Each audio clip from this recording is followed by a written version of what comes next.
প্ৰধানমন্ত্ৰী নৰেন্দ্ৰ মোদীয়ে কৈছিল যে 16 তাৰিখৰ পিছত অৰ্থাৎ 16 মে'ৰ পিছত বাংলাদেশে তালি টোপোলা বান্ধি বাংলাদেশলৈ যাব লাগিব।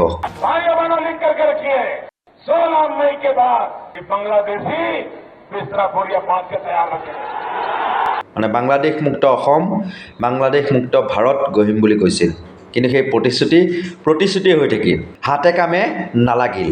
কিন্তু পুনৰ এবাৰ ৰাষ্ট্ৰপতি হৈ আমেৰিকাৰ ৰাষ্ট্ৰপতি ডনাল্ড ট্ৰাম্পে অৰ্থাৎ মোদীৰ বন্ধু ডনাল্ড ট্ৰাম্পে কথা দি কথা ৰাখিলে আৰু কথা দিয়া অনুসৰিয়ে যিসকল প্ৰবাসী ভাৰতীয় হওক বা অন্যান্য দেশৰ পৰা যিসকলে অনুপ্ৰৱেশ কৰি পেলাই আমেৰিকাত আছিল সেইসকলক কিন্তু বিতৰণ কৰি দেখুৱাই দিলে আৰু তাকো হাতত শিকলি লগাই বিশ্বগুৰু ভাৰতৰ কেইজনমান অনুপ্ৰৱেশকাৰী এইদৰে প্লেনত উঠিবলৈ আগুৱাই গৈছে। মোদীয়ে কথা ক'লে কিন্তু হাতে কামে কৰিব নোৱাৰিলে আৰু ট্ৰাম্পে কথা ক'লেও যেনেকৈ প্ৰতিশ্ৰুতি দিছিলোঁ তেনেকৈ হাতে কামে কৰি দেখুৱাই দিলে আৰু বিশ্বগুৰু মোদী এতিয়া নতজানু হ'বলৈ বাধ্য হ'ল ট্ৰাম্পৰ ওচৰত।